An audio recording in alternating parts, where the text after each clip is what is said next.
What's going on, guys? So I came up with a new idea called Topics on Wheels. Okay, so let me know what you think about this. This is pretty much going to be, since I have such a busy schedule, sometimes I'm not going to have time to make videos. So Topics on Wheels is going to be me talking about topics while I drive my car. So let me know what you think about that idea. You know, if you guys like it or not, if you think it's a good idea, if you want more of these videos, and if you do like it, post some topics below for future Topics and Wheels episodes. So during this video, we're going to talk about bodybuilding and genetics, and how genetics can affect your physique.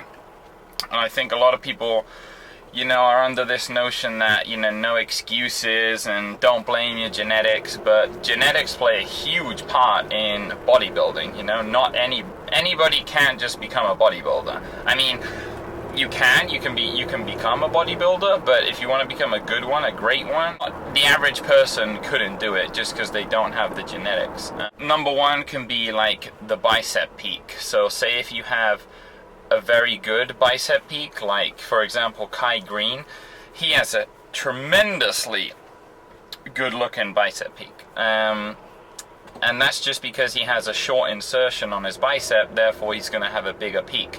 You know, someone else, you know, one example right here could be that you don't have such a big bicep peak, but there is nothing you can do to create a bigger bicep peak.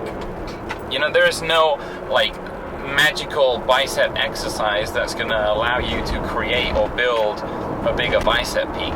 You can create a bigger bicep, but there's nothing you can do apart from surgery to build a bigger, you know, bicep peak. And that's why different bodybuilders look differently, and different biceps, you know, look different, because everybody is different. There's a lot of videos like that are titled, you know, how to build a bigger bicep peak. You know, that is complete BS right there. You cannot build a bigger bicep peak.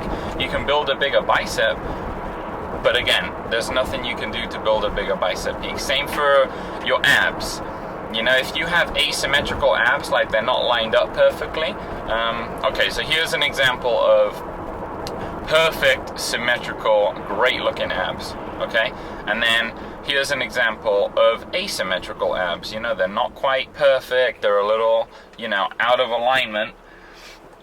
So again, there is nothing you can do apart from surgery, and even that is, I don't even know if that is an option, but there is nothing you can do to take your asymmetrical abs to create them and put them into symmetrical abs. You can do abs exercises to build your abs and make your abs look better, but you can't change them. You can't move your abs about. And again, this goes back to genetics and bodybuilding.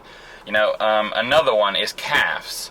You know, some people have very small calves genetically, like me. You know, I do hit calves, I do train legs, but my calves are small. They have grown, but you know, they're still very small. And a lot of people will ask people with big calves, like, what did you do? How did you get such big calves? You know, what exercises are you doing? And they just might, genetically, they just might have huge calves. So they're not going to give you an answer. They're not going to tell you anything. They just might have genetically huge calves. So they're not gonna know the answer. They might not even hit calves. They might hit them once a week, you know, and then there's me busting my ass hitting calves 3 times a week or twice, you know, in different rep ranges, and little to no growth. And that just goes back to genetics. So it was just a video. I just wanted to do a video to touch on the subject. You know, a lot of people say, you know, you can't blame genetics, and you know, genetics isn't an excuse. Well, I mean, you know, you get what you're given. The genetics that you have are the ones that you're stuck with. You can you can improve your physique, but if you have shitty genetics, or you don't have the biggest bicep peak, or you have asymmetrical abs, or you have small calves, you might just have to deal with it. You know, there's only so much improvement you can make, and that's just real talk right there. You know, I think it was an issue that kind of needed to be addressed, and I wanted to put it out there. So yeah, let me know what you think. I'd love to hear back from you guys. Do you agree with me? Do you not? Am I talking complete nonsense? Does this stuff make sense to you? You know, Topics on Wheels, episode 1. I hope it went well. If you do like it, like the video, comment, subscribe, follow me on my other Twitter and Instagram pages, all linked below in the description. Till next time, everybody, stay dedicated.